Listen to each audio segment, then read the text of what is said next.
wonderful Savior is Jesus my Lord. A wonderful Savior to me. He hideth my soul in the cleft of the rock, where rivers of pleasure I see. He hideth my soul in the cleft of the rock, that shadows a dry, thirsty land. He hideth my life in the depths of his love, and covers me there with his heart, and covers me there with his heart. A wonderful Savior is Jesus my Lord. He taketh my burden away. He holdeth me up, and I shall not be moved. He giveth me strength as my day. He hideth my soul in the cleft of his rock, and armors me there with his heart, and covers me there with his heart. Good evening and welcome to this devotion. Karibuni sana.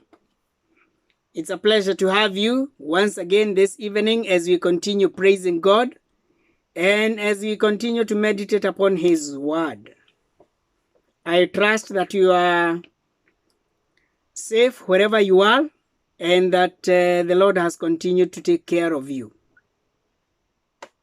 We thank God because of this day, and I would like to welcome all of you as we continue sharing the word of God, and as we continue encouraging one another in these very difficult and unprecedented seasons that we are living in.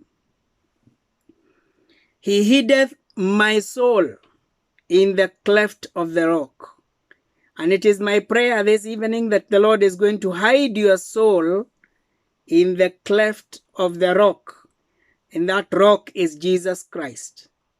So I pray that all of us are going to be found hidden in him, where we are not going to be visited by harm. Yesterday we were looking at Psalm 147. We started on part 1, and we said that this psalm is part of what we call the Hallelujah Psalms of Psalm 145 to Psalm 150. These were psalms that were sung in the temple, and unlike the majority of the other psalms that were penned by David, this psalm was not penned by David. It is a psalm that was penned much later.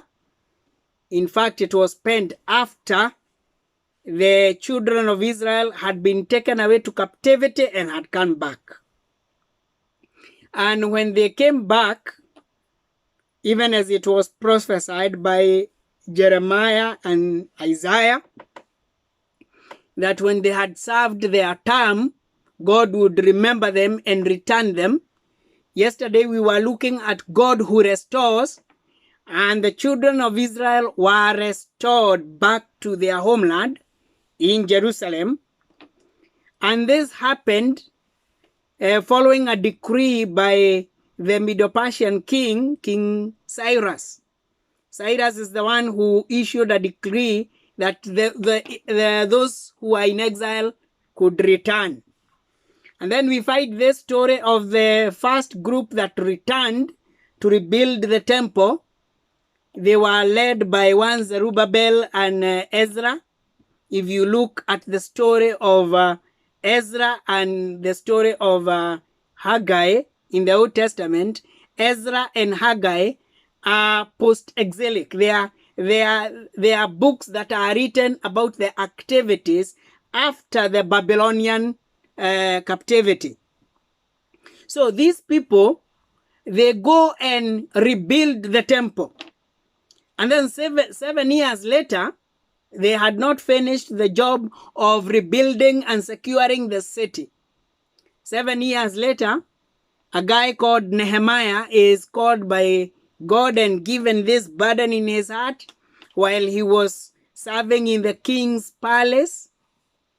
And the story of Nehemiah is in the book that goes by his name. And Nehemiah then is called to go and rebuild the walls of the city. Because although the temple had been rebuilt, and you will notice that when the temple was rebuilt, they did not finish it at once. They started the good work in Ezra, and then we find that they abandoned the work. And then the book of Haggai is when God is again reviving the people through a guy called Joshua and Zerubbabel to complete the work that had been started. Then 7 years later, Nehemiah comes into the scene, and his work was simple. His work was to come and secure now the city. The temple is there, but now the city needed to be secured. And he came and rebuilt the broken walls and gates that had been burnt down. That story is in the book that goes by his name, the book of Nehemiah. So he rebuilt the wall, and after the rebuilding of the wall, there was now a rededication of the people to the worship of God. And now, Psalm 147 is a psalm that was sung during this occasion. And it is a psalm of thanksgiving. So we said that this psalm has 3 stanzas. Yesterday we considered stanza number 1, which is verse 1 to 6. And the theme was on restoration. Today we look at stanza number 2, verse 7 to 11. And in stanza number 2, where the psalmist and the children of Israel are praising God in view of his provident care. So please turn with me to Psalm 147. We shall read stanza 1 again and then get into stanza number 2. Stanza 1 is verse 1 to verse 6, and then stanza 2 is verse 7 to 11. I'm reading the New King James Version. Praise the Lord, for it is good to sing praises to our God. For it is pleasant, and praise is beautiful. The Lord builds up Jerusalem. He gathers together the outcasts of Israel. He heals the brokenhearted and binds up their wounds. He counts the number of the stars. He calls them all by name. Great is our Lord and mighty in power. His understanding is infinite. The Lord lifts up the humble. He casts the wicked down to the ground. That is end of stanza number 1, which we considered yesterday. Stanza number 2, verse 7. Sing to the Lord with thanksgiving. Sing praises on the harp to our God, who covers the heavens with clouds, who prepares rain for the earth, who makes grass to grow on the mountains. He gives to the beast its food and to the young ravens that cry. He does not delight in the strength of the horse. He takes no pleasure in the legs of a man. The Lord takes pleasure in those who fear him, in those who hope in his mercy. So, in stanza number 1, the psalmist is calling the congregation to praise God, and he is telling them as a way of introduction that praise is beautiful. Praising God is beautiful. It is a beautiful thing. It is pleasant and it is beautiful. It nourishes the heart to praise God. And therefore, it is important for us, once in a while, it is important to have a hearty praise to the Lord, because it is a beautiful thing. And I don't know whether you have enjoyed praising God. And we should praise God in the beauty of his holiness. It is beautiful to praise God. It is not a dull thing. No. You know, some of us who are a bit old, we were brought up where praising God was more or less a dirge. But praising God need not be a dirge. It is not a morning session. Praising God is a beautiful thing. And I hope that you can enjoy praising God. Now, in stanza number 2, verse 7, the psalmist now again calls upon the congregation to sing to the Lord, but now this time there is another emphasis, to sing to the Lord with thanksgiving, with a heart full of gratitude. And he says, even as you sing with hearts full of gratitude, use the instruments available. And here he mentions in particular the harp. One of the saddest things for me is that I don't know how to play any musical instruments. I have tried my hand on the piano on one or two occasions, but I am zero. There is another time I tried my hand on the guitar. It didn't work. So I decided, this is not for me. But it is good to praise God with whatever is available. So I settled, because I could not play the guitar and I could not play the keyboard, I settled on praising God with my whistling. So you will notice that every time before we start this devotion, there is a whistle. So that is my idea of a harp. So anyway, the psalmist is calling upon the congregation to praise God and to have a heart of thankfulness. Because when we go to praise God, we need also, as part of praising him, we need to praise God.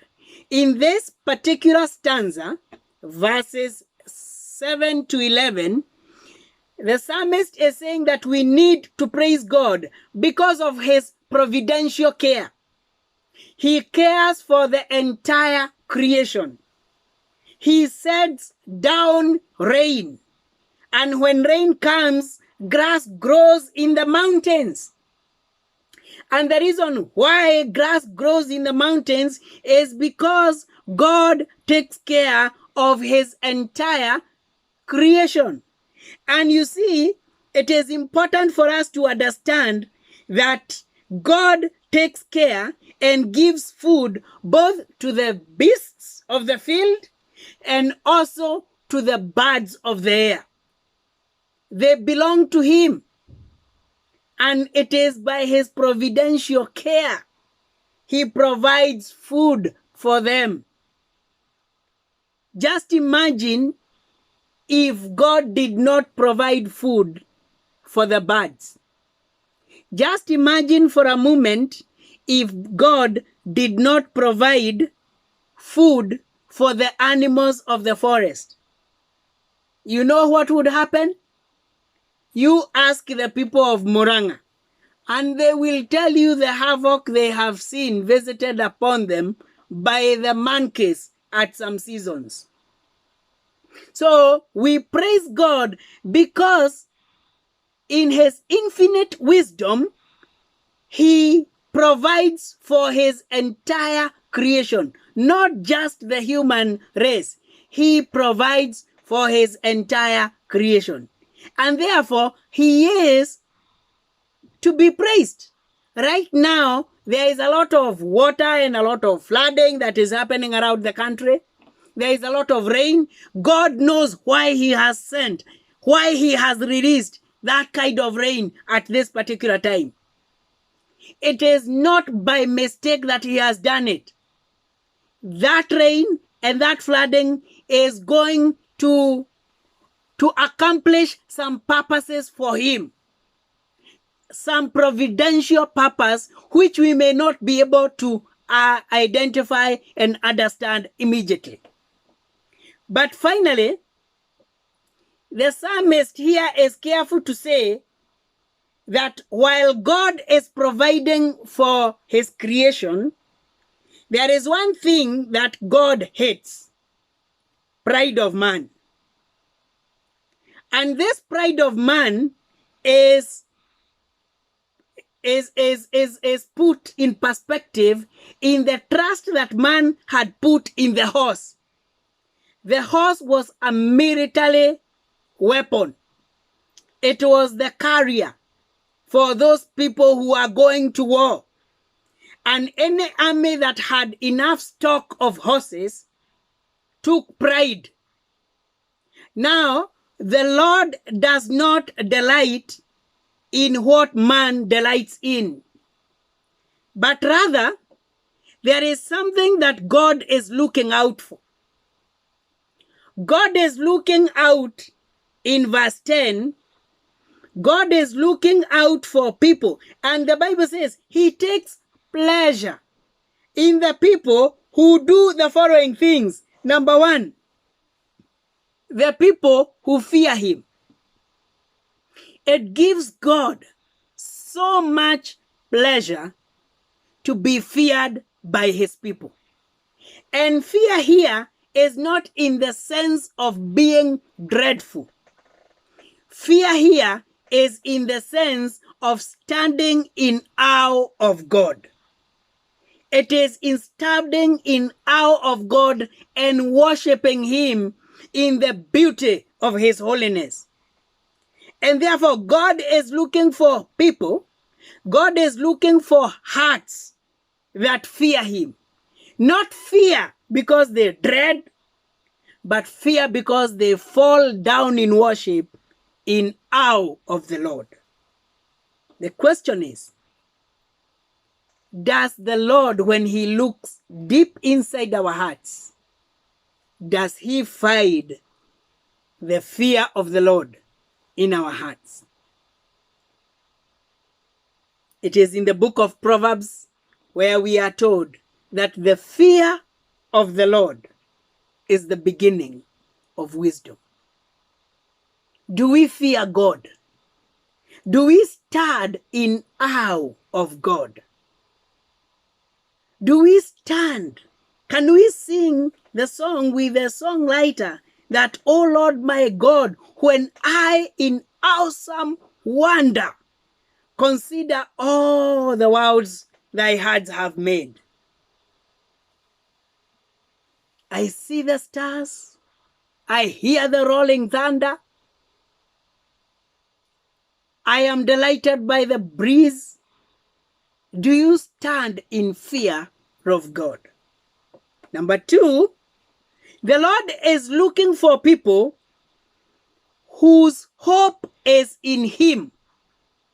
He is looking for people who are hoping in him, hoping in his mercies. In other words, God is looking for people who are looking up to him and depending on him to be gracious on them.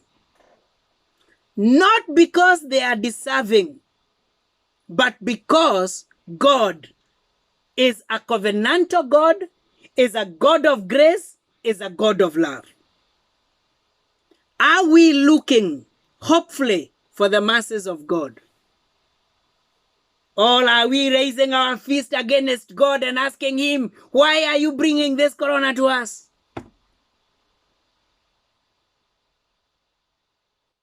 When we are confronted by situations that are beyond our control, do we put our hope in the mercies of God?